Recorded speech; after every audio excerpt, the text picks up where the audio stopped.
Napanood ko po yung mga vlog nyo. Ayun, nag-start na po ako mag-send. Sinunod ko lang po yung mga advice nyo.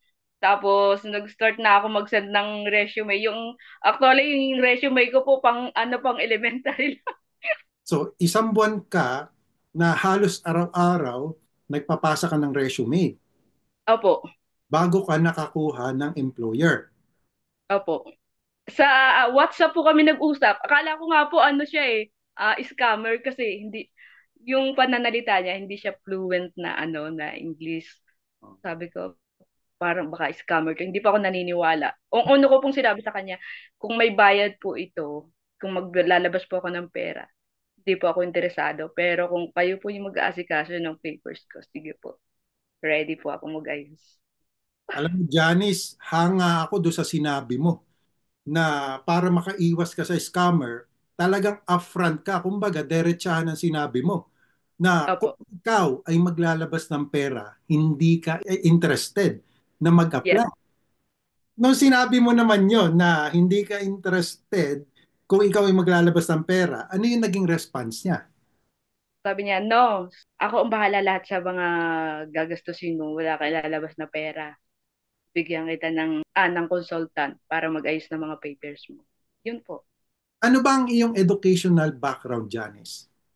Ano po, high school graduate lang po ako. Hmm. Ayun po. Pero nag-aral po ako sa TESDA ng mga dressmaking tailoring, tapos cosmetology, at saka computer science. Puro TESDA po yun. Po. Ginastos, hindi ka nagbayad sa iyong employer, hindi ka nagbayad doon sa agency na hinar ng iyong employer dito sa Canada, hindi ka rin nagbayad doon sa agency na hinar ng iyong employer sa Pilipinas. Hindi po. Wala po. And Apo. syempre, yung iyong plane ticket, ikaw ba nagbayad o employer? Hindi po. Boss ko pa rin po. So, Yung amo ko pa rin. boss mo pa rin yung sumagot doon sa iyong plane ticket papunta dito sa Canada. Pinoy ako!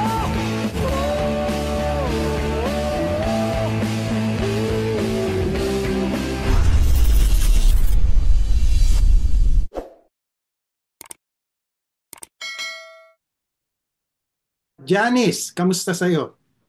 Hala po. Ayos naman po. Hindi pa rin makapaniwala na andito na ako sa Canada.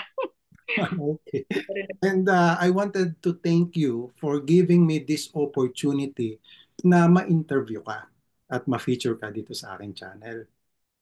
Before we start, mas maganda siguro ay magpakilala ka muna sa ating mga subscribers and mga followers. Hello po, guys, sa mga subscribers ni Idol. Ako po si Janice Francisco, taga Batangas. 4 weeks na po ako dito sa Canada at hanggang ngayon po ay nagpapasalamat ako sa Diyos kasi binigyan niya ako ng opportunity, binigyan niya ako ng pagkakataon na makapagtrabaho dito sa Canada.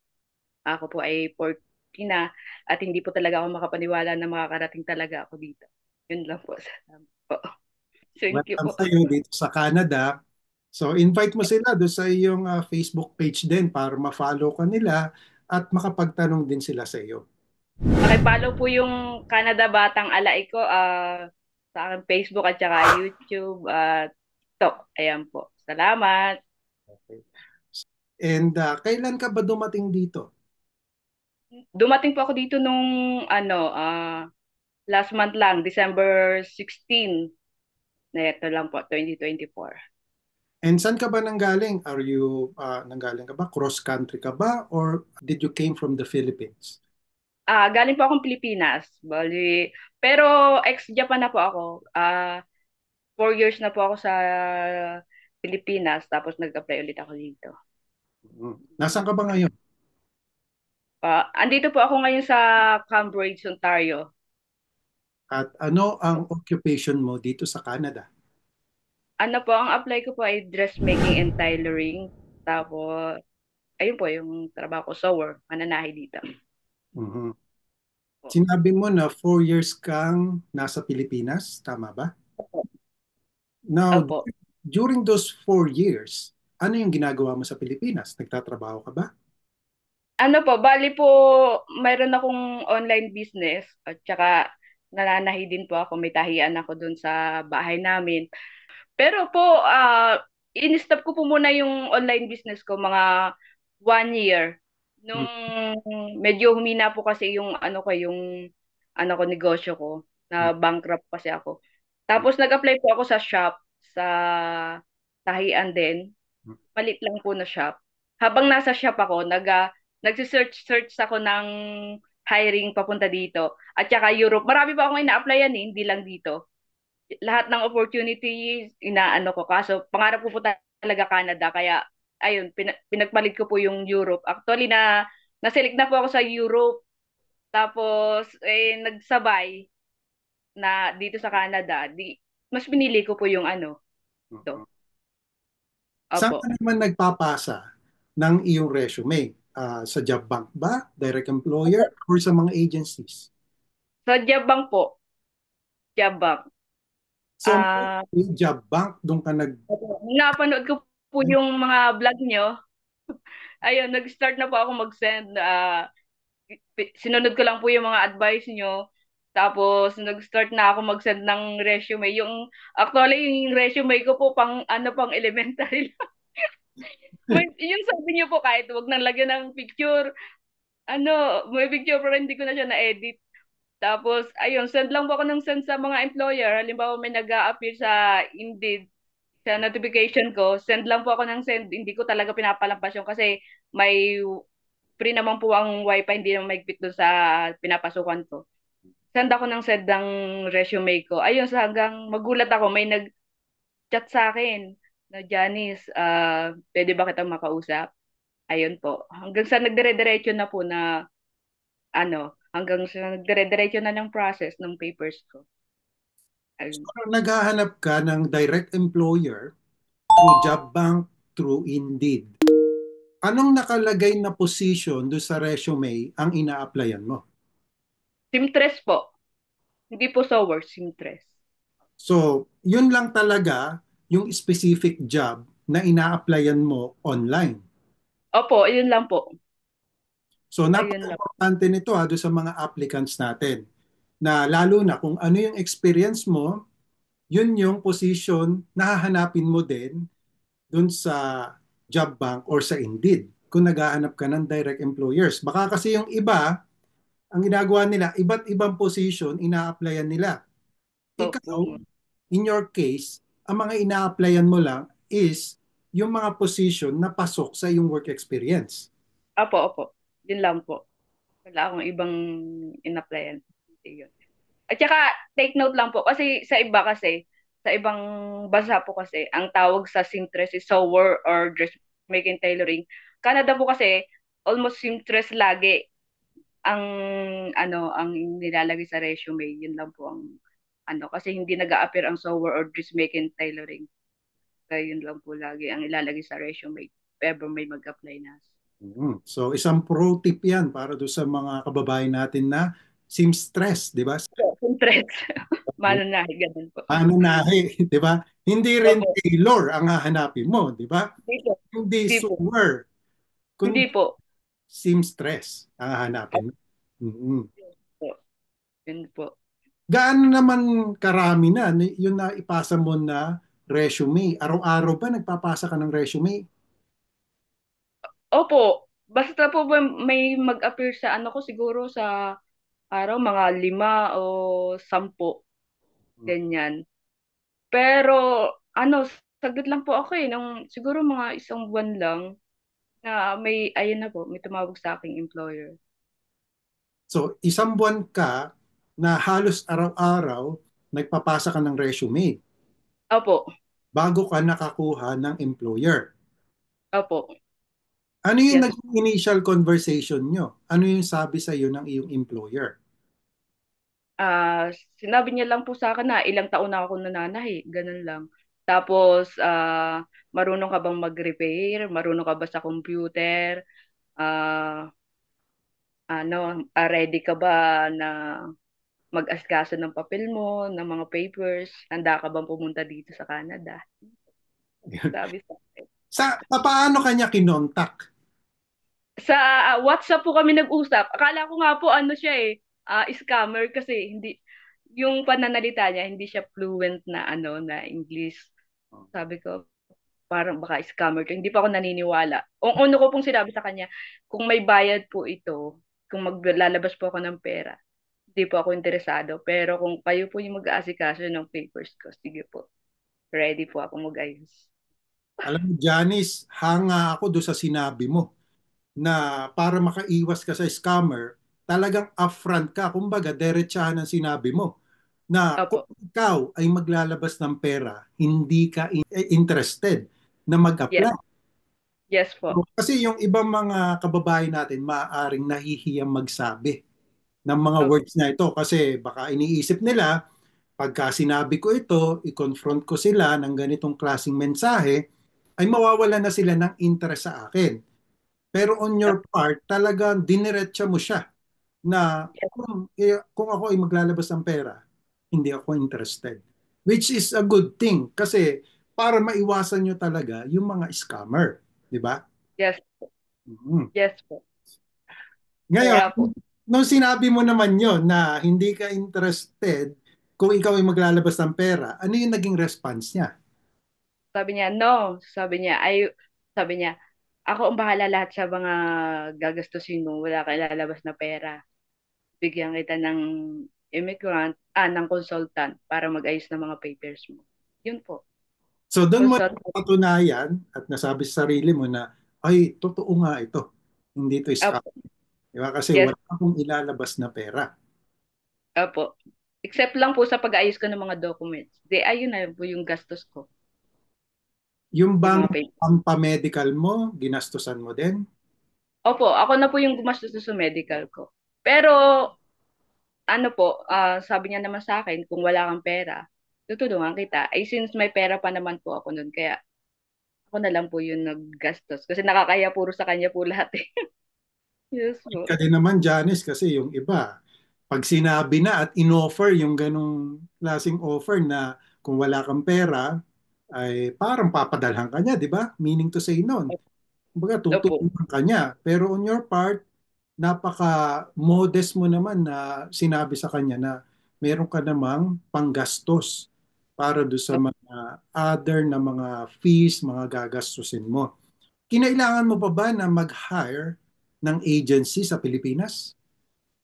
Ah, hindi na po, maliban po sa consultant ko, bali kasi ex-Japan po ako, kumuha po yung boss ko ng agency na mag-lalakad ng OAC ko, mag-aayos ng OAC.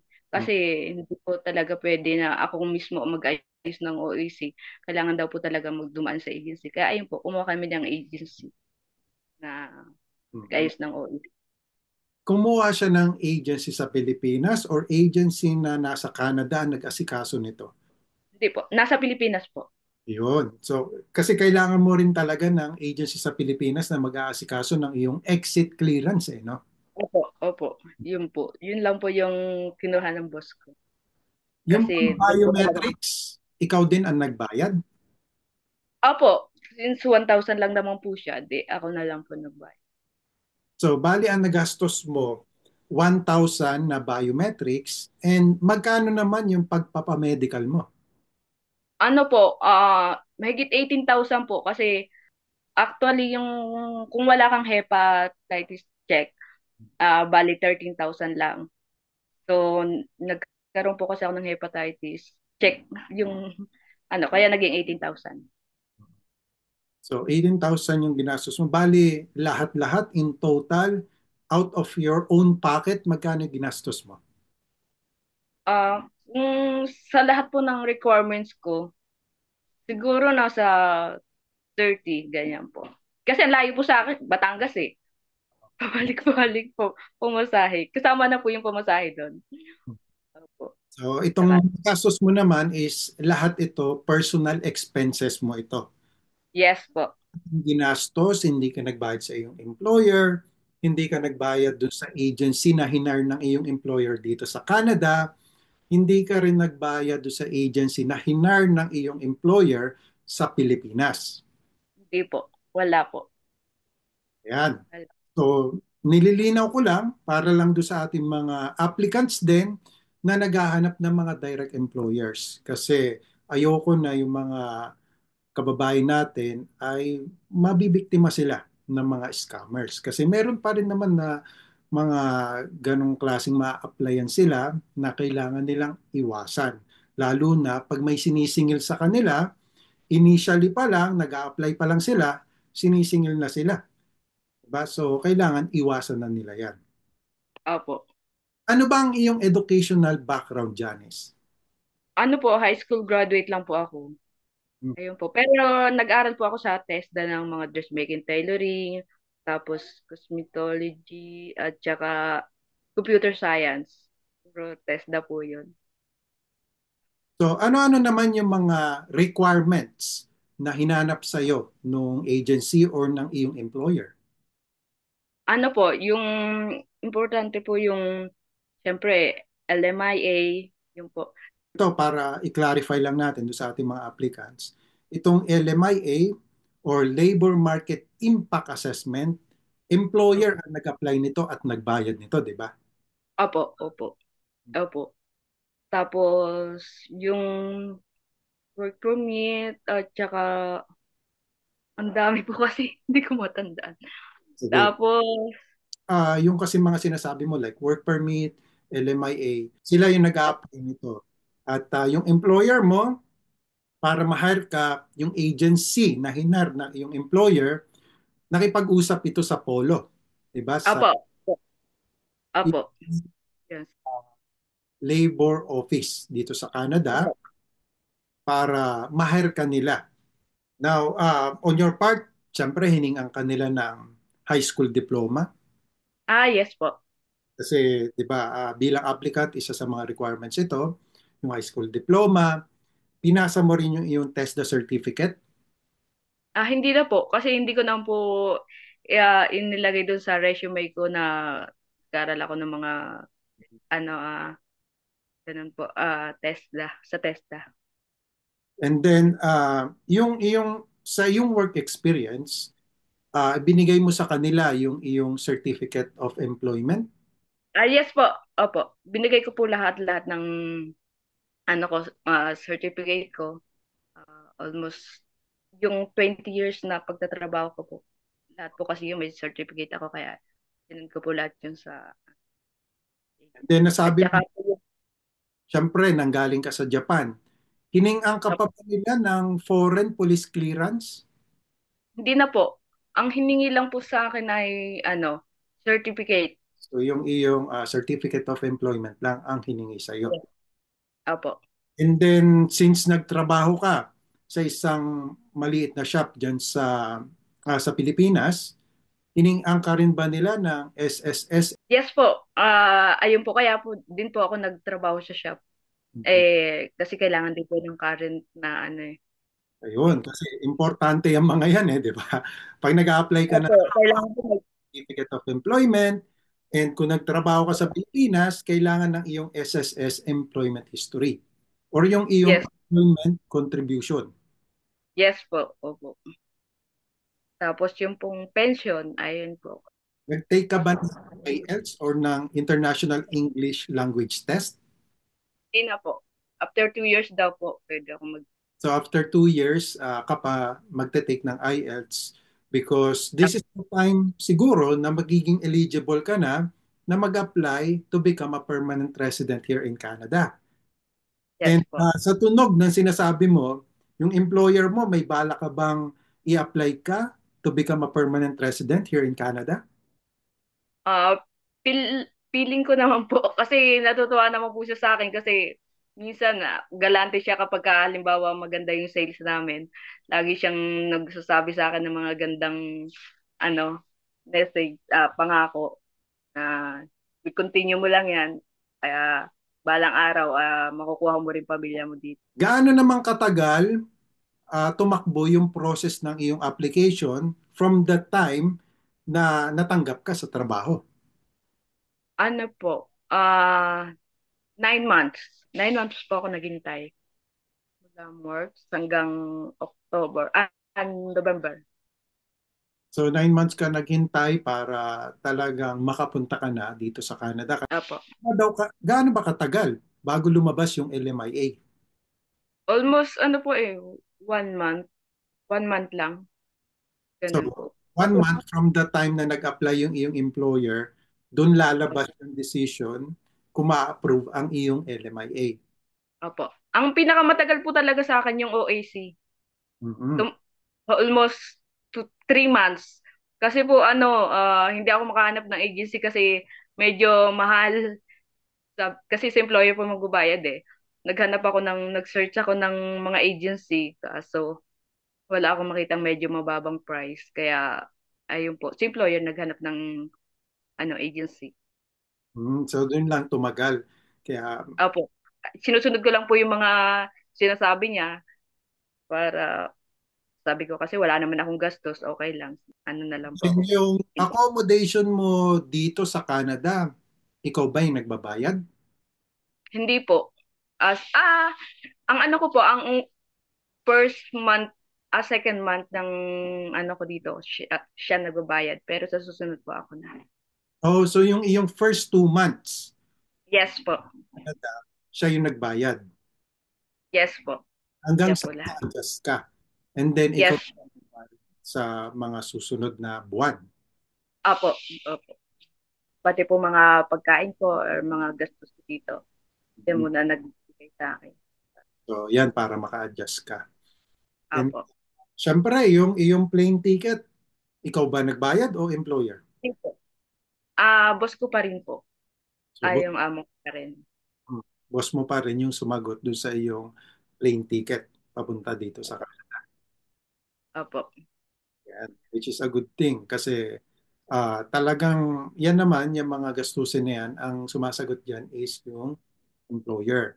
So yan, congratulations sa iyo at nakarating ka na dito sa Canada. Di ba? Boss At ko, least, idol. paano ay sa iyong pagtsatsaga sa pag-apply, paghahanap ng employer, nakahanap ka ng direct employer na legit. Opo. Salamat po talaga sa Diyos. Ngayon, ano naman ang masasabi mo sa ating mga subscribers na nagbabalak din na makapunta dito sa Canada? Ano yung iyong maipapayo? Yung maipapayo ko sa mga subscribers natin, wag kayong susuko. Kapag may nag-appear sa notification nyo, send agad kayo ng resume, huwag kayong magdalawang isip. Try ng try, huwag kayong bibitaw. Hanggat kaya, hanggat may wifi, hanggat may internet. Ganun o. Meron ka bang gustong i-shout out, Janice? Sa mga subscribers ko, kay Lian Llaneta, thank you so much. Siya po kasi yung nahiraman ko ng pera dati. Maraming maraming salamat sa iyo at saka sa pamilya ko. Kasi po minsan nanonood sila ng nyo, vlog nyo. Ayun lang po. Thank you so much. Maraming marami po. Okay. Marami po akong natutunan sa inyo. Ako din, Janice, ako naman, marami rin ako natututunan sa mga subscribers natin na successfully nakarating dito sa Canada. And yung mga experience nila is napaka gandang information na maibabahagi natin doon din sa mga aspiring na applicants na katulad mo. Maraming salamat sa iyo, Janice. And that's it for me today, mga kababayan. I hope you like this video. If you do, please give it a thumbs up. And as always, more Sorry. information, inspiring story katulad ng ibinahagi sa atin ni Janice. I will see you, God willing, on my next video. Samahan nawa kayong parati ng Panginoon sa inyong pang-araw-araw na buhay. Magandang araw po sa inyo lahat.